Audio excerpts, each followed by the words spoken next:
Assalamualaikum warahmatullahi wabarakatuh. Perkenalkan, nama saya Amelia Kausar dari jurusan Agroteknologi Universitas Syah Kuala Angkatan 21.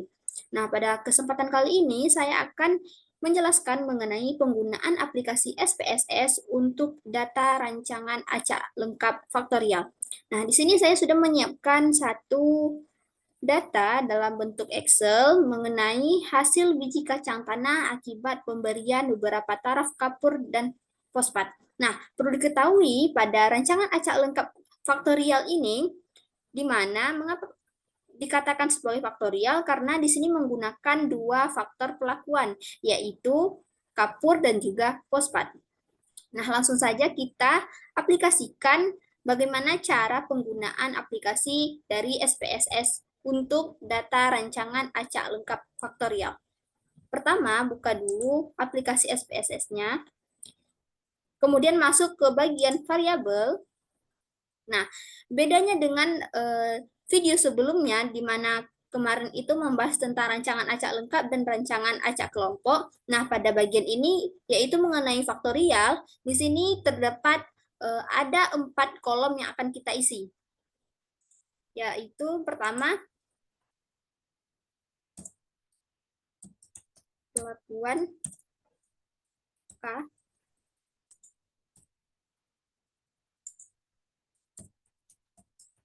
kelakuan P,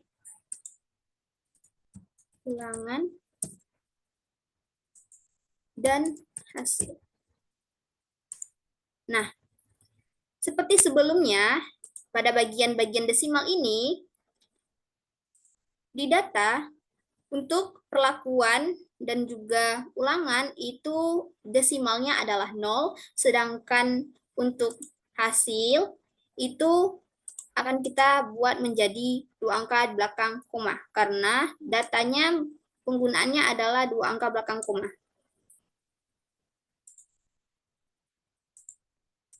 0.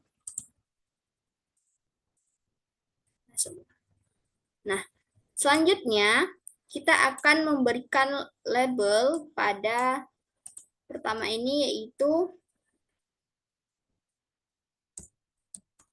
kapur, yang kedua fosfat, dan untuk hasil adalah hasil biji kering kacang tanah gram per pot.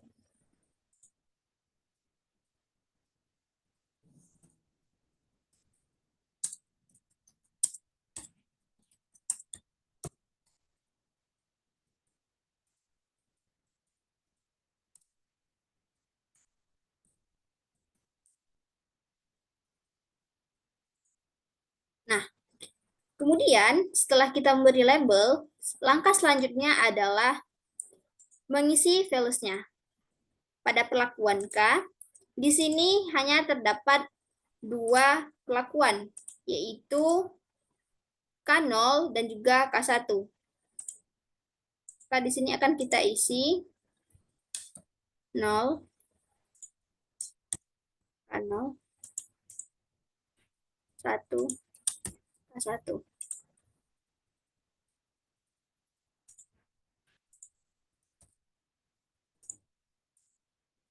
Nah, untuk perlakuan P, di sini terdapat 3 perlakuan, yaitu P0, P1, dan juga P2.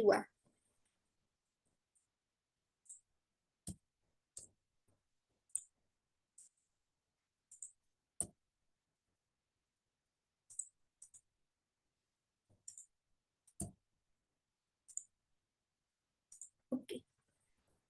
Nah, untuk selanjutnya adalah ulangan. Pada data tersebut terdapat 4 ulangan, maka kita akan membuat sebanyak 4 ulangan.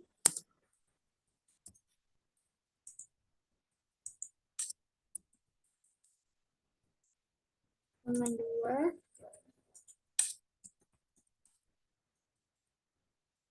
dan 4.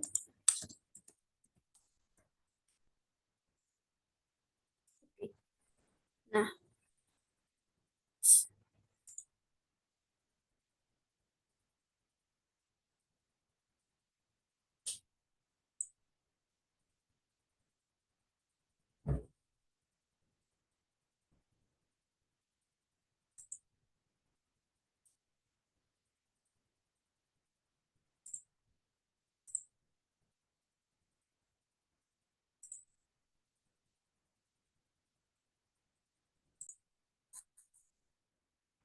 Nah, setelah semua pada bagian variable view ini kita isi, selanjutnya kita masuk ke data view. Tampilannya akan seperti ini. Di sini kita akan memasukkan data yang sudah kita siapkan tadi dalam bentuk Excel untuk mempermudah kita memasukkan data. Nah, pada perlakuan K, seperti yang kita ketahui di sini K hanya terdapat dua, yaitu K0 dan juga K1.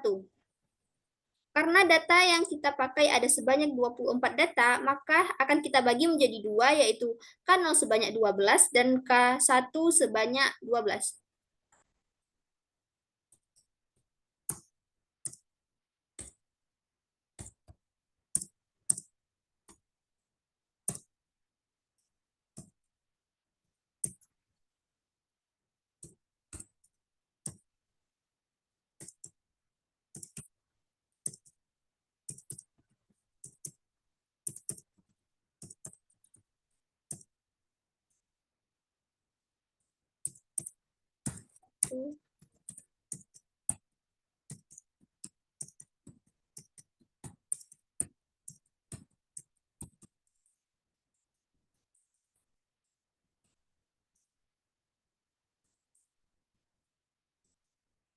Nah, kemudian untuk perlakuan P, yaitu fosfat, di sini ada tiga bagian, yaitu P0, P1, dan juga P2. Nah, pada bagian ini kita akan memasukkan yaitu P0-nya itu sebanyak 4, P1-nya sebanyak 4, dan juga P2-nya sebanyak 4 secara berulang.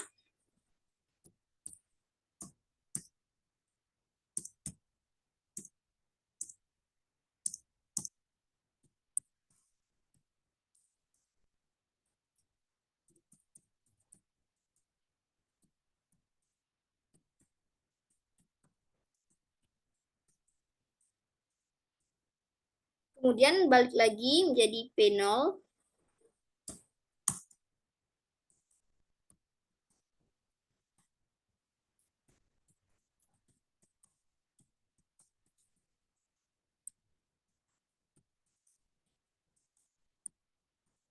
Nah, setelah perlakuan K dan juga perlakuan P ini terisi, selanjutnya adalah mengisi bagian ulangannya. Ulangannya itu ada sebanyak 4 ulangan, dan kita akan masukkan secara berurutan.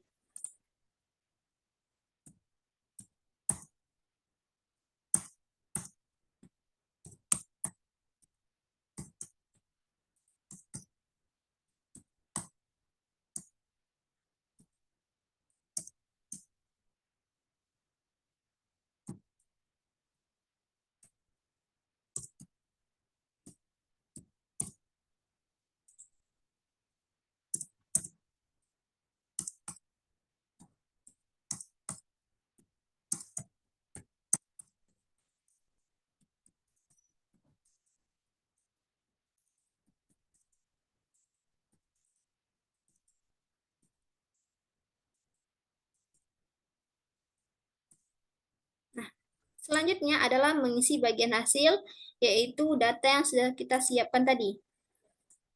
Kita copy data tersebut, kemudian kita pastekan ke bagian hasil. Nah, maka tampilannya akan menjadi seperti ini. Nah, jika teman-teman ingin mengubah tampilannya itu menjadi huruf atau angka saja, itu dapat menekan pada bagian level view ini. Akan berubah menjadi seperti ini. Nah, langkah selanjutnya yang harus kita lakukan dalam penggunaan aplikasi SPS ini adalah analisis untuk mendapatkan output dari data yang kita masukkan tersebut. Pertama, tekan bagian analisis atau analyze, kemudian pilih general linear model, selanjutnya univariate. Nah, pada bagian ini perlu teman-teman perhatikan, pada bagian dependent variable itu harus dimasukkan hasilnya dengan mengkliknya dan lalu menekan tanda panah, kemudian masukkan perlakuan K dan juga perlakuan P. Kemudian masuk ke bagian model. Nah, pada bagian model ini jangan lupa teman-teman menekan custom. Nah, di sini untuk bagian pertamanya itu, untuk tipe, itu adalah main effect. Masukkan perlakuan K dengan cara mengklik dan mengklik bagian tanda panah, kemudian masukkan P, dan langkah kedua adalah memasukkan interaksi. Karena ini adalah faktorial, kita ingin melihat interaksi dari kedua perlakuan tersebut. Dengan cara tipenya ini harus kita ubah menjadi interaction, kemudian klik, shift, dan tekan ke bawah, lalu tekan tanda panah. Nah, perlakuannya akan menjadi seperti ini. Selanjutnya kita tekan continue. Kemudian post hook. Masukkan kedua data, lalu klik LSD, Cukai, dan juga Duncan. Kemudian continue. Nah, langkah terakhir yaitu option. Nah, pada bagian option ini, yang teman-teman masukkan adalah bagian overall-nya saja. Tidak lupa untuk mencentang deskriptif statistik dan juga homogenetic testnya. Continue. Nah, setelah semuanya teman-teman lakukan, yaitu langkah yang terakhirnya adalah menekan OK untuk melihat bagaimana output dari data yang kita masukkan tadi.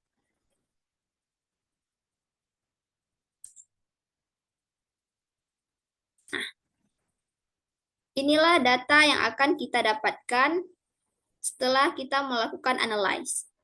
Ini adalah data outputnya. Sekian video saya pada kali ini. Lebih dan kurang saya mohon maaf. Saya akhiri. Wassalamualaikum warahmatullahi wabarakatuh.